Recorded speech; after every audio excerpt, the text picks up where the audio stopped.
Alors, frères et sœurs, bonjour, bonjour, bonjour. Content de vous voir ce matin. Et c'est avec une grande, grande humilité que je me présente devant vous ce matin. Un des principes que je pense avoir saisi rapidement dans ma vie chrétienne, c'est le principe qui redonne absolument toute gloire à Dieu. Toute gloire à Dieu. Pour les talents et les aptitudes des individus. Évidemment, je m'inclus là-dedans. Marc, il a dit cette semaine, pendant la réunion de prière, il a mentionné justement ce verset-là. Hein. Il a dit, c'est Paul, qui dans sa première lettre aux Corinthiens, qui dit, « Car qui est-ce qui te distingue? Qu'as-tu que tu n'aies reçu? Et si tu l'as reçu, pourquoi te glorifies-tu comme si tu ne l'avais pas reçu? » Autrement dit, comme si ça venait de toi et non de celui qui t'a créé. C'était certainement très, très, très agréable d'être Connor McDavid cette semaine. Et d'être le héros national qui a compté le but gagnant contre les États-Unis. C'est vrai que ça a dû être vraiment, écoutez, ça doit être exaltant. Là. Bon. Mais voyez-vous, aussi impressionnant que soit le talent d'hockeyeur de Connor McDavid, c'est le fait qu'il le sache ou non, qu'il soit prêt à le reconnaître ou pas. Si Dieu ne lui avait pas donné ce talent, bye-bye le végétariat, l'adulation des foules, puis la possibilité d'engranger des millions. Et en passant, là, je reconnais le fait qu'il a dû travailler très, très, très fort pour atteindre le niveau où il est rendu. Je suis sûr de ça. J'ai aucun doute là-dessus. Mais à la base, il est faux de croire que n'importe qui aurait travaillé aussi fort que lui aurait certainement atteint les mêmes niveaux que lui. C'est impossible. Je vais vous donner un exemple d'un domaine que je connais particulièrement bien, la musique. Moi, avant ma conversion, je faisais partie d'un groupe rock et je faisais partie d'un... Bon, on faisait la tournée des bars puis tout ça. Et moi, dans ma vie, là, même si j'étais un meilleur chanteur que guitariste, j'avais rêvé toute ma vie d'être un grand guitariste. Et j'en ai mis des heures et des heures et des heures à pratiquer des gammes, puis des techniques pour être encore plus vite, puis plus précis, puis impressionner tout le monde par des solos. J'en ai mis du temps là-dedans. J'ai atteint un niveau où, oui, j'étais capable de gagner ma vie avec mon instrument. Mais dans le même groupe que moi, il y avait André. André, lui, c'était l'autre guitariste. Lui, André aussi, il en avait des milliers d'heures au compteur sur sa guitare. Sauf que lui, c'était un virtuose. Sauf que lui, il pouvait accomplir en 2 ans sur la guitare ce que moi, ça m'avait pris 10 ans à faire. Lui, il pouvait jouer n'importe quoi. Il pouvait jouer des trucs hallucinants. Tu sais, le genre de gars qui écoute une fois la toune, là, puis là, tu sais, le solo, là, il te reproduit ça note pour note. Puis en plus, ça a l'air facile.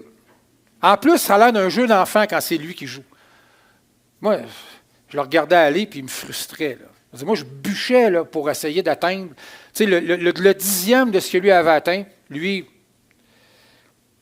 Par contre, quand venait le temps de mettre un texte sur les compositions d'André, si je n'avais pas été là, il n'y aurait pas eu de chanson. Tu vois, moi, j'avais aucune difficulté à écrire, jongler avec les rimes, les mots, des thèmes, j'en avais à l'infini. Lui, il était à peu près capable d'écrire un texte d'à peu près secondaire 1. Là. C'est à peu près là que ça avait arrêté. Demandez-y pas d'y rajouter un brin de poésie, il était totalement incapable. Mais c'était un musicien extraordinaire. Voyez-vous, moi, Dieu m'a donné ce talent-là d'écrire la poésie. Je n'ai jamais nécessairement travaillé si fort que ça, je l'ai tout le temps eu. Aussitôt que j'ai commencé à m'intéresser à ça, j'ai réalisé que j'avais une facilité. Donc, morale de cette histoire, chaque individu, homme ou femme, par la grâce de Dieu, vient au monde avec un ou plusieurs dons. Malheureusement, plusieurs viennent au monde dans des contextes où ils n'auront tout simplement jamais la possibilité de développer leurs dons à leur plein potentiel. Je vais encore utiliser mon analogie avec le hockey. Saviez-vous, frères et sœurs, que dans les 30 dernières années, 100% des joueurs qui ont atteint la Ligue nationale viennent de familles financièrement à l'aise? 100%. La raison en est fort simple quand tu la comprends. Les meilleurs talents, les meilleurs joueurs, dès leur plus jeune âge, sont tous, sans exception, développés dans des écoles de hockey privées, dirigés par des entraîneurs hautement qualifiés qui, bien sûr, coûtent une fortune à papa et à maman. Alors, c'est à travailler dans ces écoles spécialisées-là pendant la saison morte que Fiston, qui est déjà très doué pour le hockey, va aller chercher la petite coche de plus dans son coup de patin ou son maniement de la rondelle, qui va faire en sorte que quand la saison va recommencer, il va être en avance sur tous les autres. Tous les joueurs de hockey professionnels qui ont atteint la Ligue nationale les 30 dernières années viennent de familles financièrement à l'aise. Oui, c'est un fait, c'est bien documenté. Au soccer, ce n'est pas la même chose. Au soccer, il y a des organismes qui existent, qui sont reliés à des clubs, des gros clubs, là, qui parcourent la planète à la recherche des talents à partir du moment où ils sont hauts comme ça. C'est comme ça que Lionel Messi a été, en passant, scouté, c'est-à-dire repéré en Argentine alors qu'il avait 8 ans. Il ne vient pas d'une famille riche. Mais il y avait un talent naturel et il y a des dépisteurs de haut niveau qui l'ont vu, qui ont approché son père et qui ont dit « Votre fils, ça nous intéresse. » L'histoire a fait le reste. Lionel Messi, aujourd'hui, c'est le joueur, c'est l'Argentin le plus connu au monde. Il est plus connu que le pape, qui est argentin. J'ai déjà dit ça à quelqu'un, moi, que le pape, c'est l'Argentin le plus connu au monde, puis un Argentin m'a repris, il disait « Non, non. » Il dit, c'est Lionel Messi. Excuse-moi.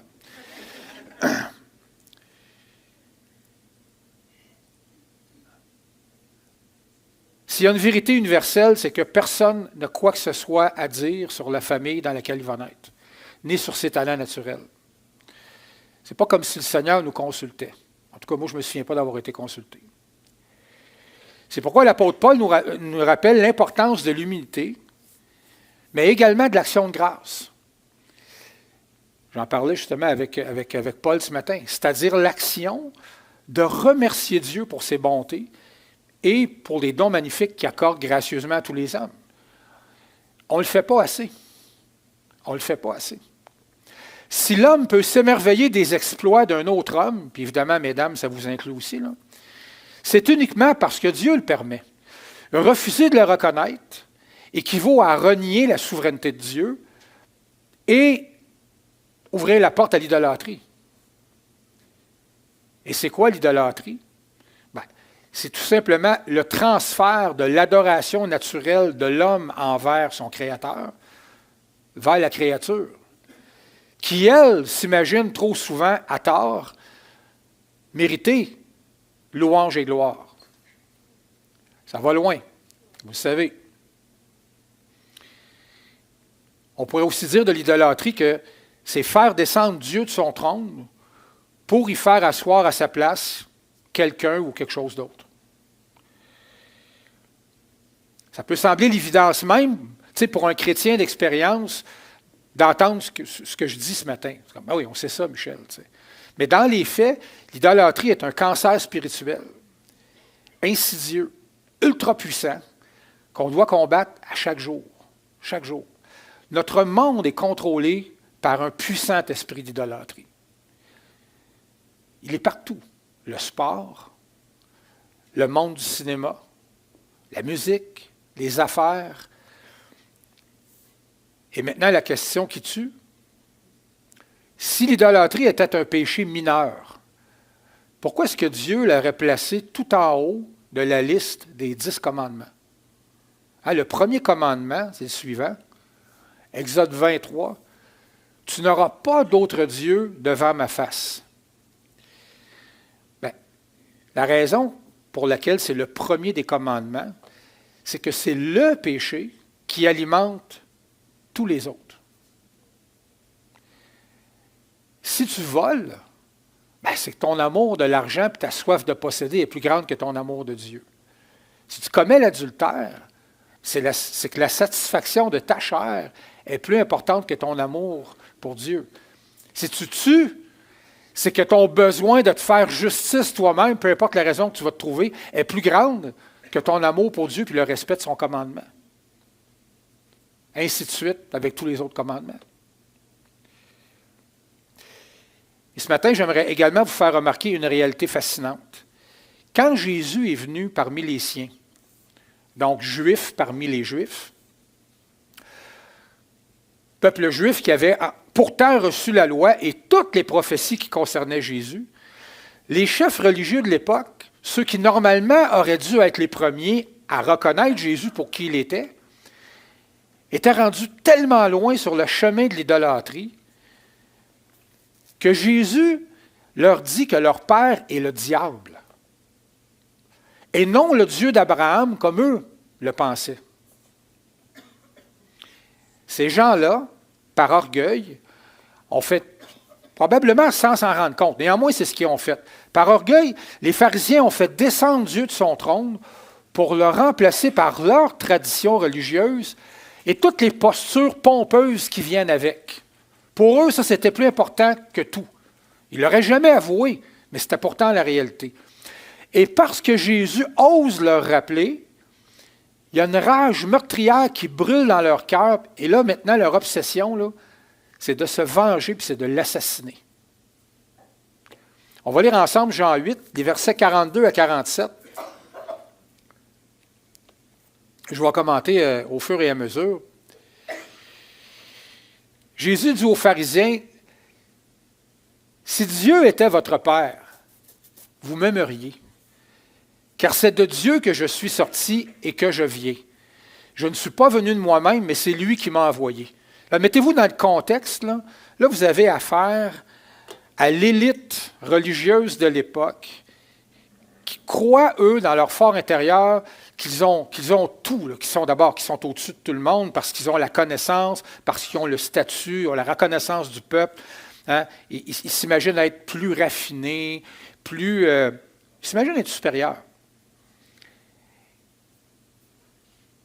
Et tu ne viens pas dire à un pharisien au premier siècle ce qu'il doit penser et ce qu'il ne doit pas penser. Puis tu ne viens pas remettre son jugement en question non plus. Et personne dans le peuple n'aurait osé faire ça. Imaginez-vous Jésus qui leur dit, les amis, si Dieu était votre Père, imagine, il est en train de leur dire, vous pensez que Dieu est votre Père, vous faites erreur. Vous faites erreur. Méchante claque pour eux autres. Et vous m'aimeriez, il leur dit en plus, je suis un envoyé de Dieu et vous êtes incapable de vous en rendre compte. Après ça, il leur dit, pourquoi ne comprenez-vous pas mon langage? Et là, il leur donne la réponse. Il dit, parce que vous ne pouvez pas écouter ma parole. Vous savez, on lit souvent dans la Bible, et on le voit dans l'Exode, entre autres, quand, à un moment donné, Pharaon a tellement endurci son cœur, s'est tellement entêté, ça dit que Dieu, quand, en bon québécois, il se tanne, il va même envoyer un esprit d'aveuglement, au point où les gens sont incapables de voir la vérité, d'entendre la vérité. Il y a un esprit d'aveuglement sur ces pharisiens-là. Leur cœur est complètement fermé.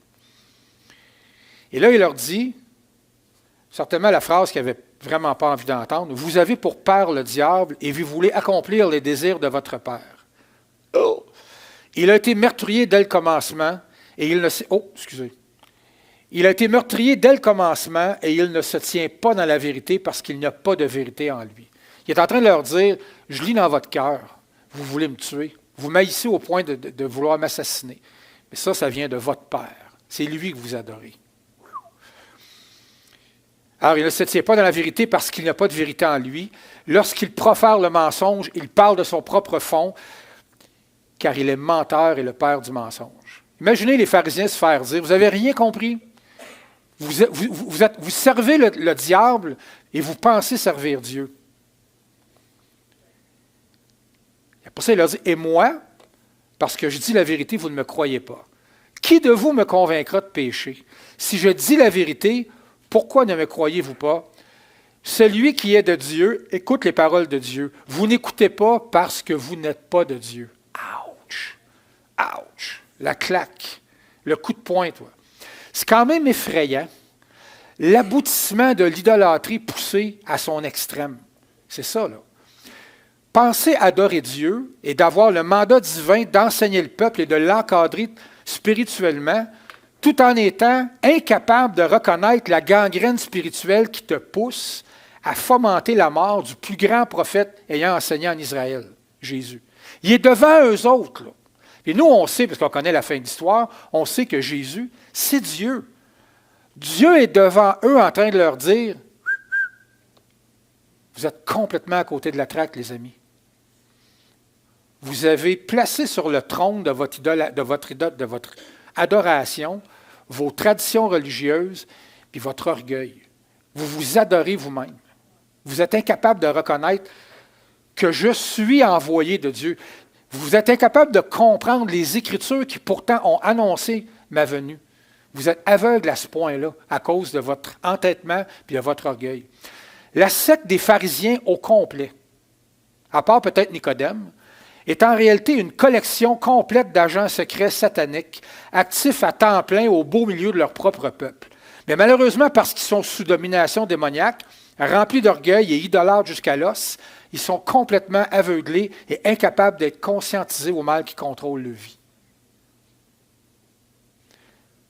Bon, j'en conviens, exprimé comme ça peut sembler aussi pathétique que rigolo, là, mais c'est pas mal plus pathétique que rigolo.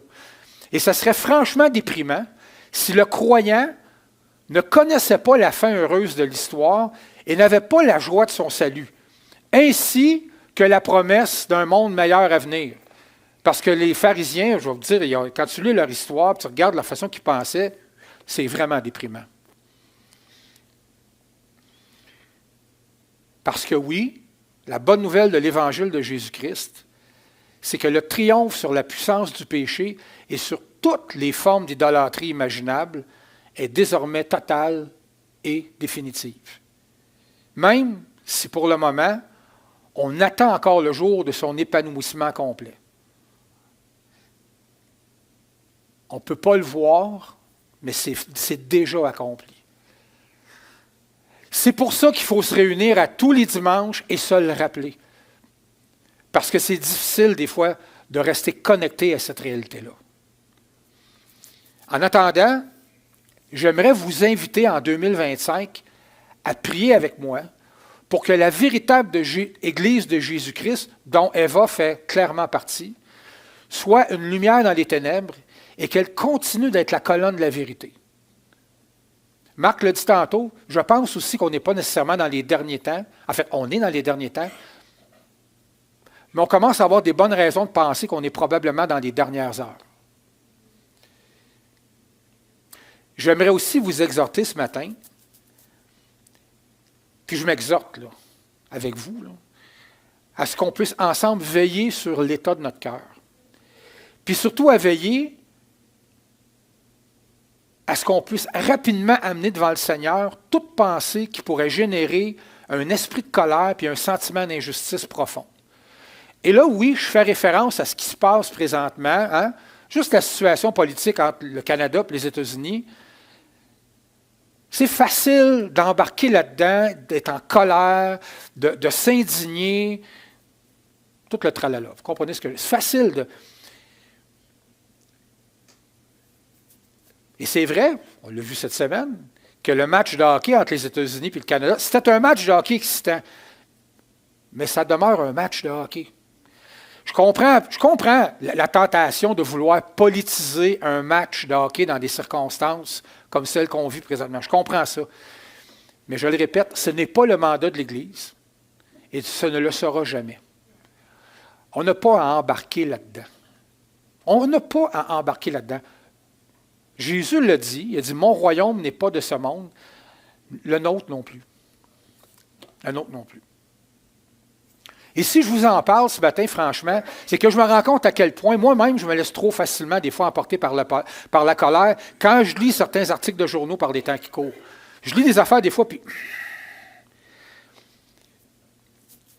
Heureusement, j'ai encore le réflexe de demander pardon au Seigneur et, je vous le dis, je vous exhorte à faire pareil. Quand vous voyez que vous lisez quelque chose et que là, ça vous fait monter la moutarde au nez, là, arrêtez-vous, là, prenez une pause. Seigneur, Qu'est-ce qui se passe là? Est-ce que je suis vraiment en train de perdre ma paix parce que je lis quelque chose sur un tel, puis sur un tel qui a dit telle chose? Puis on est bombardé de ça par les temps qui courent. Là. On n'entend parler que de ça. C'est tellement facile. Je pense qu'il est important, en fait, il n'est pas important, il est impératif de garder en tête que la souveraineté de Dieu ne sera jamais ébranlée par des décisions politiques. Puis je sais que c'est facile de dire ça. Moi puis Paul, on s'en parlait ce matin. Tu sais, nous, on est ici, puis les décisions politiques qui se prennent, que ça fasse notre affaire ou pas, honnêtement, jusqu'à date, ça ne change pas grand-chose dans notre vie. Tu sais, la journée que la décision politique va faire en sorte que l'armée du voisin va rentrer chez vous et qu'il va massacrer tout le monde, ça sera peut-être un autre contexte. Hein, nous, on va se le dire, on est vraiment privilégiés, là. On est vraiment privilégiés, là. On est là, puis, tu sais, moi, ma grosse épreuve un matin, c'est que je suis arrivé en retard à l'église puis que j'étais stressé. Ma grosse épreuve, c'est que hier soir, mon message, je l'ai effacé sans faire exprès. Je n'étais pas de bonne humeur, j'ai appelé ma femme. « Manon! Manon! » Je pensais qu'elle était dans le bureau à côté. « Viens m'aider! » Oui. Moi, en informatique, là, je fais quoi, là? J'ai vraiment perdu mon message. J'ai fait une gaffe. En tout cas, j'ai 8 pages d'écrites. Bon, bon, bon, bon, bon, bon. T'es rendu 9h30 le soir, tu sais. C'est désagréable. C'est vraiment frustrant.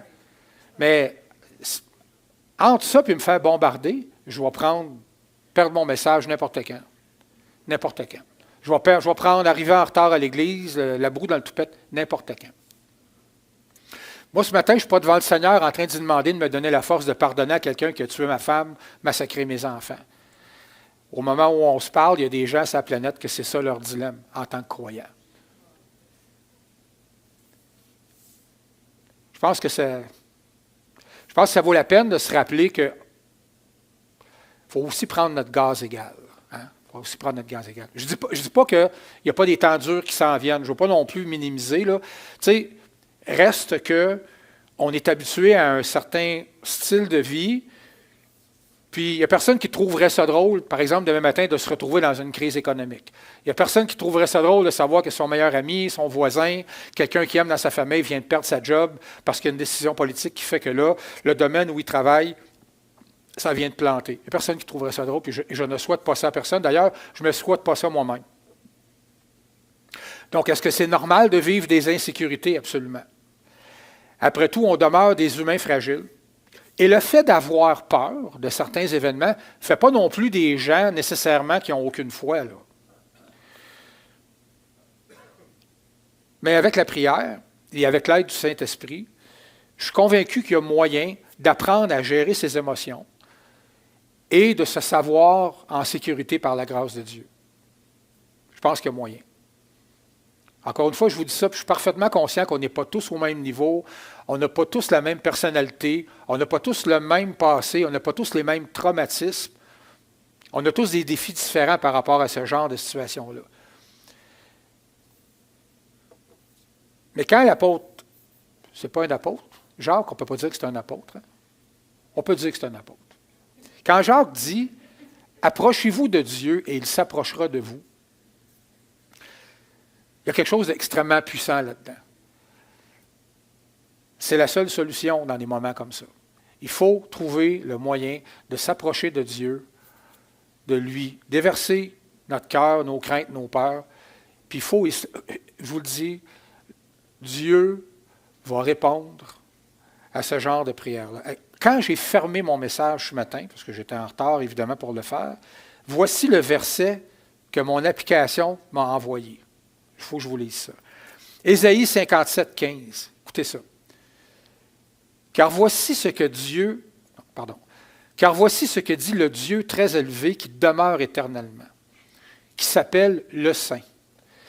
J'habite dans un lieu qui est très haut et saint, mais je demeure aussi avec l'homme accablé, à l'esprit abattu, pour ranimer la vie qui a l'esprit abattu et vivifier le cœur des hommes accablés. Dieu voit ta peine, voit ta peur. Dieu, c'est pas juste... Dieu dit, oui, j'habite dans un lieu qui t'est inaccessible, mais je vois ta peine, puis je vois ton cœur. Je suis avec toi. Encore une fois, lisons ensemble un verset que plusieurs connaissent très bien, mais qui doit régulièrement être rappelé à nos cœurs. Je l'ai lu assez souvent dans ma vie, celui-là.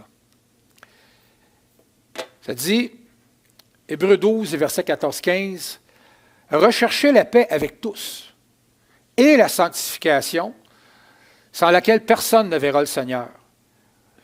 Veillez à ce que personne ne se prive de la grâce de Dieu, à ce qu'aucune racine d'amertume, poussant des rejetons, ne produisant du trouble, et que plusieurs n'en soient infectés. »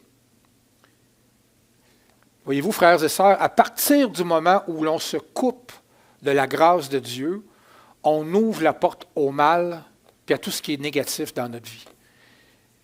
Laissez-moi vous lire ce qu'un théologien, pas mal plus articulé que moi, a dit sur ce verset. Ainsi, paix, joie, sécurité, force, tout découle de cette grâce, de cette disposition du cœur de Dieu qui l'incline vers nous.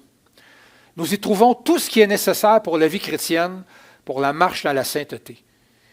Mais si un cœur vient à l'oublier, s'il ne s'appuie plus sur elle, s'il n'en jouit plus, en un mot, s'il vient à en manquer, non que ce soit elle qui lui manque, car Dieu reste le même, mais parce qu'il a négligé ce précieux trésor, alors il est ouvert au mal.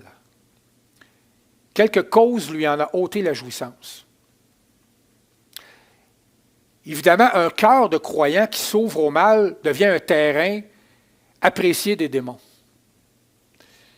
Donc, non seulement le croyant en paye le prix, mais tous ceux qui sont proches de lui. Il y a des gens qui, sans s'en rendre compte, malheureusement, sont tellement devenus aigris, tellement contrariés, tellement frustrés en tant qu'individus, qu'ils se dégagent d'eux une énergie négative que tout le monde peut percevoir. Tout le monde ici connaît quelqu'un ou a connu une ou plusieurs personnes qui cadrent avec cette description-là. Hein, il y a des gens, là, moi je vois ça dans mon travail, là, à tous les jours, il y a des gens, là, ils rentrent dans mon commerce, là, puis ils l'ont décrit dans le visage. Là. Ils dégagent ça. Là. Et là, tu sais, tu dis, ouais, lui ou elle, un red flag. Tu sais qu'il faut que tu fasses attention à comment tu y parles, tu sais que lui, un bougon, là, un grincheux, là, il l'a décrit dans le visage. D'ailleurs, si mon père était encore en vie, respectueusement, je m'assoirais à côté de lui, j'ouvrirais la Bible et je l'amènerais dans Hébreux 12, les versets 14-15. Tu sais, il n'y a pas 50 façons de le dire. Là. L'amertume de mon père a non seulement ruiné sa propre vie, mais elle a endommagé la vie de tous ceux qui le côtoyaient. Sur le trône de son cœur, mon père avait remplacé Dieu par sa rage, par sa colère, puis sa vision critique de tous et de toutes les situations qui pouvaient exister. Et je vous le dis, sa vision critique ne comportait rien de constructif. Rien pantoute. C'est triste, mais une des phrases cultes de ma mère, c'était « Ton père, il n'aime rien. » On rit, là, mais ma mère a dit ça tout le temps. « Ton père, il n'aime rien. » Elle avait raison. J'en ai peut-être déjà parlé. Ici, peut-être que j'en ai déjà parlé. Mais dans mes souvenirs, l'image la plus percutante qui me reste de mon père, c'est celle de son corps sur le lit d'hôpital où il est décédé. Quand mon heure à moi va arriver là, pour aller rejoindre le Seigneur, j'espère de tout cœur que mon visage ne ressemblera pas au visage de mon père sur son lit de mort.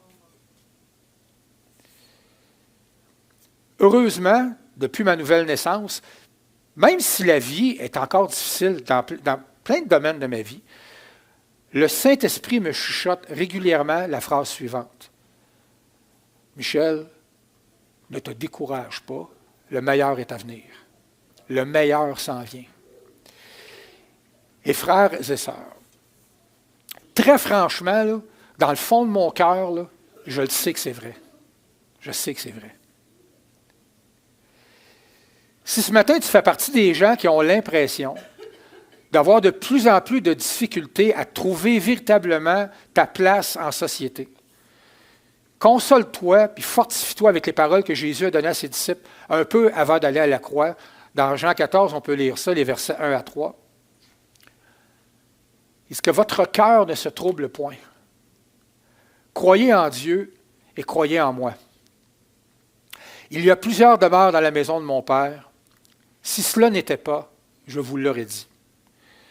Je vais vous préparer une place. Et lorsque je m'en serai allé et que je vous aurai préparé une place, je reviendrai et je vous prendrai avec moi. Amen. Afin que là où je suis, vous y soyez aussi. Les amis, notre véritable place, celle pour laquelle nous avons été créés, celle qui donne un sens à tout ce qu'on fait et à tout dont on se prive de faire, elle est réelle, elle nous attend, puis celui qui nous la promet est totalement digne de confiance. Les promesses de Jésus n'ont rien à voir avec ce monde nous fait constamment miroiter, par l'entremise d'une panoplie de fausses propagandes censées nous combler et nous rendre plus heureux. Je suis conscient que mon discours n'a rien de nouveau là, dans une église évangélique ce matin. Là, okay? Je suis aussi conscient qu'on a besoin de se rappeler constamment certaines vérités, parce qu'en sortant d'ici, on va tous recommencer à se faire bombarder spirituellement par un esprit qui veut nous mettre à genoux pour nous éloigner de Jésus. À partir du moment où on va sortir d'ici, ça va recommencer. À partir du moment où tu t'assois dans ton auto et tu mets la radio, ça recommence. À partir du moment où tu prends ton téléphone et tu vas sur Facebook, ça peut recommencer. Tu vas sur TikTok. On est constamment bombardé. On est dans un monde de multimédia et ça arrive de partout. Et l'avertissement que nous sert l'apôtre Jean dans sa première lettre est encore tout aussi valide aujourd'hui. On va aller dans 1 Jean 2. Non, qu'est-ce que j'ai fait là? Mon message a disparu comme hier. Là. Ah! OK, je sais pourquoi. Parce que je ne l'ai pas mis en diapositive. J'étais tellement à l'heure ce matin que j'en ai coupé des coins. Je vais vous le lire. 1 Jean 2, les versets 15 à 17. Puis ça, on l'entend, hein? On peut l'interpréter de 2 millions de manières, ce verset-là. N'aimez point le monde, ni les choses qui sont dans le monde. Si quelqu'un aime le monde, l'amour du Père n'est point en lui. Car tout ce qui est dans le monde, la convoitise de la chair, la convoitise des yeux et l'orgueil de la vie ne vient point du Père, mais vient du monde. Et le monde passe, et sa convoitise aussi, mais celui qui fait la volonté de Dieu demeure éternellement. Voyez-vous, Jean nous dit que tout ce que le monde a à nous offrir n'a qu'une seule finalité, le vide. Le vide, le néant. Parce que tout ce que ce monde-là a à t'offrir va éventuellement être complètement détruit, éradiqué. Il n'en restera plus rien. La convoitise de la chair, la convoitise des yeux, l'orgueil de la vie, on a là la recette parfaite pour se retrouver seul, déprimé, puis ultimement rongé par les remords pour l'éternité. En fait, cette réalité-là s'exprime par un seul mot, l'enfer. Puis dans notre culture, les gens utilisent cette expression-là à toutes les sauces. Hein? Quelqu'un fait un bon coup, ah, c'est l'enfer. Quelqu'un fait de quoi de mal, ah, c'est l'enfer. Je ne vous dis pas le nombre de fois où quand quelqu'un autour de moi utilise cette expression-là à propos de tout et de rien, j'entends une petite voix dans mon cœur qui me dit « Non, c'est pas ça l'enfer. C'est pas ça l'enfer. »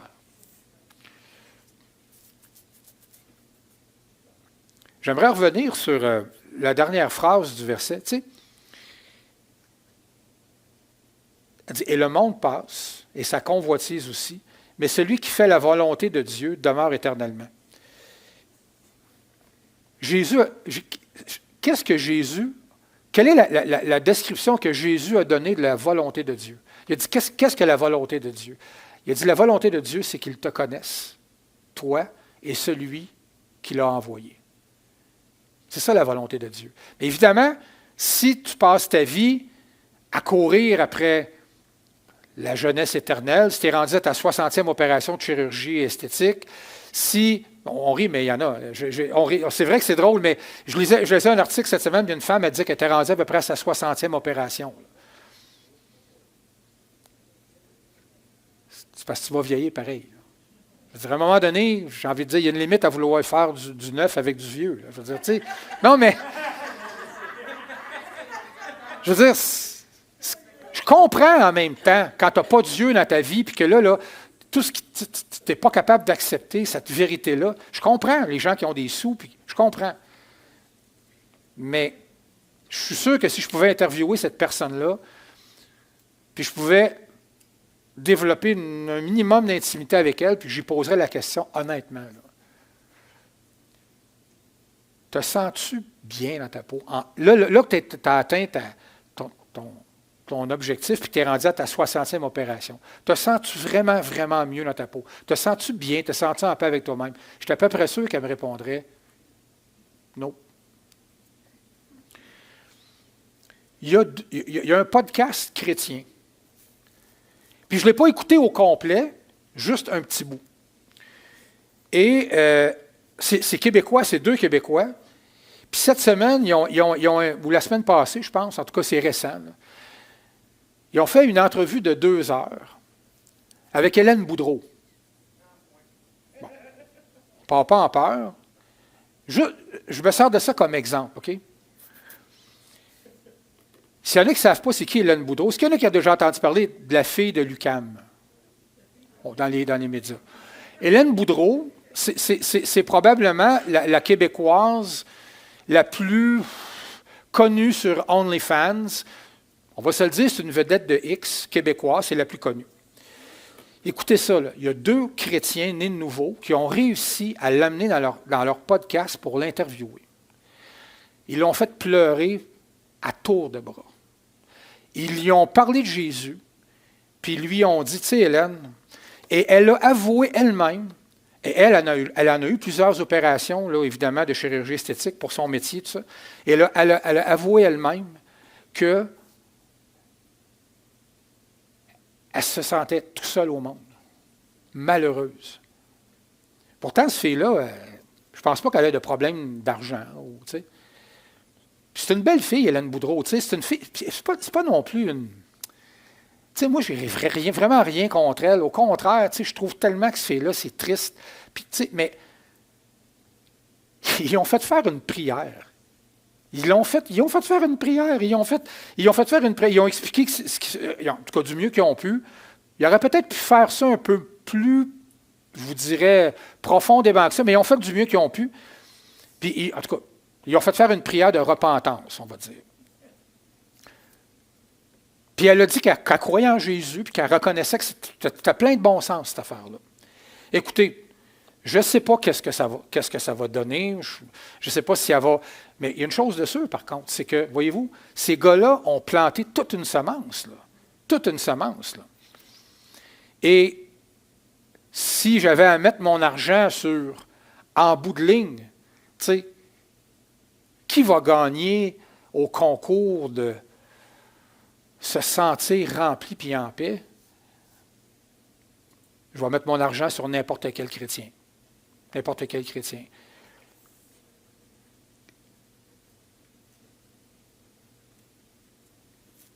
En terminant ce matin, j'aimerais qu'on puisse collectivement faire un exercice de réflexion sur la question suivante. Même si je suis chrétien, et je m'inclus là-dedans, je me pose la question puis je vous la pose. Est-ce que dans ma vie, est-ce que dans mon cœur, quelqu'un ou quelque chose d'autre que Christ est en train d'essayer de prendre sa place? Et ce matin, je ne vous envoie pas la question en vous regardant de haut, là, pareil comme si moi j'avais définitivement arrêté la question dans ma vie. Là. Pas du tout. La question, je la pose avec vous, parce que ma chair est aussi faible que la vôtre, et qu'à la vitesse où défile ma vie par moment, là, je suis sujet à me faire avoir comme n'importe qui. Dans Matthieu 24, Jésus nous avertit clairement que dans les derniers temps, Satan va déployer une puissance qui ira même jusqu'à séduire les élus. Je ne l'ai pas sur diapo, mais je vais vous le lire. Alors il dit, « Car il s'élèvera de faux Christ et de faux prophètes.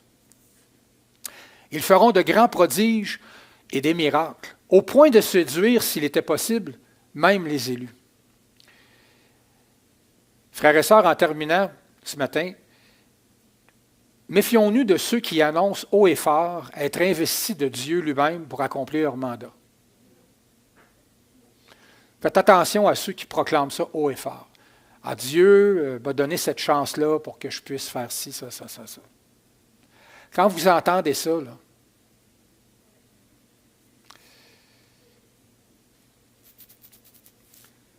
j'aimerais nous souhaiter à tous ce matin de maintenir une paix à toute épreuve au fond de notre cœur. Mais pour que ce soit possible, c'est un cliché, on le répète tout le temps, mais c'est ça. Pour que ce soit possible, il faut s'approcher de Dieu. Il faut garder son nez et ses yeux régulièrement dans la Bible. Il faut prendre des temps de prière. Je pense qu'on va entrer dans une période de perturbation, puis ça va être important que nous, on soit au combat spirituel. Très, très important. Mais je suis certain que ça va porter des fruits, et je suis certain que ça va être un moment propice pour justement voir des gens venir à Christ. Il y en a là, que leurs illusions vont tomber. Là. Il y en a qui vont faire « OK, je n'avais pas vu ça venir, je n'avais pas pensé ça. Je n'avais pas cru que ça pouvait aller jusque-là. » Je ne veux pas faire mon prophète de malheur, mais il y a des signes présentement qui nous montrent que le monde s'en va dans une direction qui va amener probablement des changements qui vont en jeter une coupe à terre. Sur ces belles paroles, gardez espoir. N'oubliez pas, nous, notre royaume, il n'est pas ici, il n'est pas aux États-Unis, il n'est pas en Europe. Notre royaume est à venir. Puis il en reste probablement pas mal moins en avant qu'en arrière. On y arrive. On y est presque. Seigneur, toi qui connais la situation, non seulement la situation dans nos cœurs de toutes les personnes qui sont ici ce matin, mais toi qui connais aussi, Seigneur, les événements à venir. Je te demande, Seigneur, de te manifester à nous, à tes enfants, puissamment dans les jours, dans les mois, dans les années qui vont venir, Seigneur. Pour que, oui, on soit une lumière pour tous ceux qui vont nous entourer. Dans notre famille, dans notre travail, dans nos événements sociaux, partout où on va être, Seigneur. Seigneur, manifeste-toi à travers nous. Rallume en nous cette passion-là. Si c'est en train de s'éteindre, rallume-la, Seigneur. Ravive cette passion-là. Pour l'intercession, pour l'étude de la Bible, Seigneur. Donne-nous l'intelligence spirituelle, Seigneur, de ne pas perdre notre temps pour qu'on soit le plus efficace possible à ton service. Et dans le nom de Jésus, Seigneur, je veux juste te dire, j'ai hâte que tu reviennes. Maranatha, Seigneur, reviens. Reviens, Seigneur. On t'attend. Amen.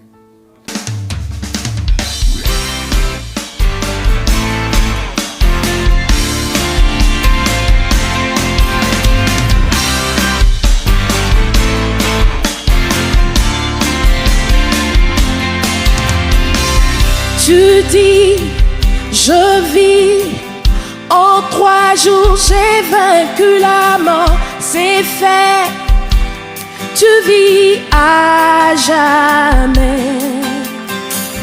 Tu règnes, ô roi, et tu dis que tu reviendras. Je sais que c'est vrai, la terre entière chantera ton nom. Amen. La terre entière chantera ton nom.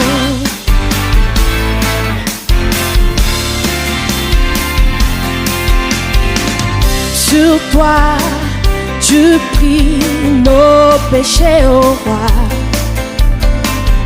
Et tu donnes à ta vie ton sang pour moi. Tu vas la croix pour nous sauver. À jamais ton amour nous a changé. Tu dis, je vis, en 3 jours j'ai vaincu la mort, c'est fait, tu vis à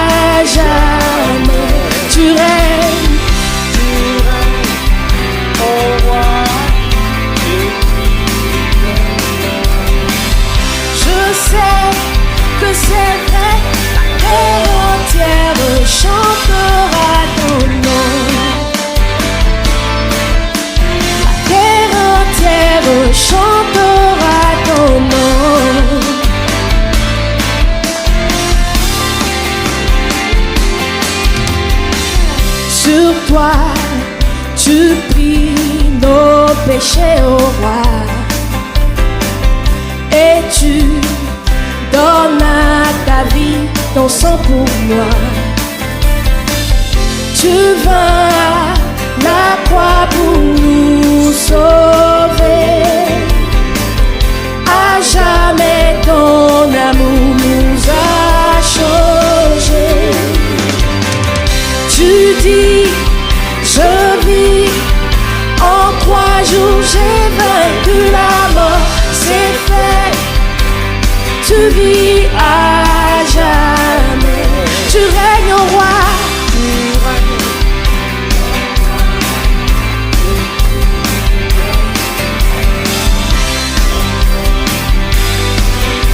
La terre entière chantera ton nom. La terre entière chantera ton nom.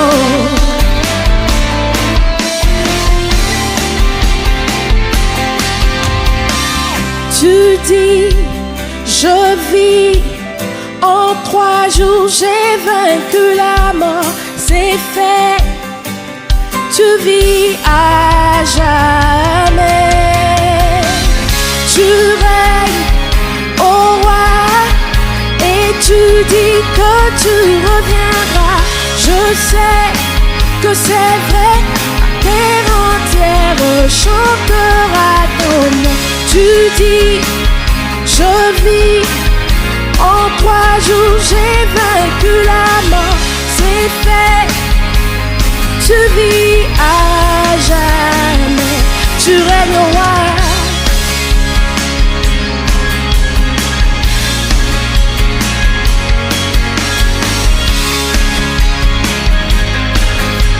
La terre entière chantera ton nom.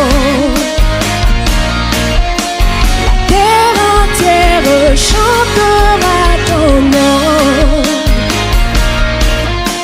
La terre entière chantera ton nom. La terre entière chantera ton nom. La terre entière chantera ton nom.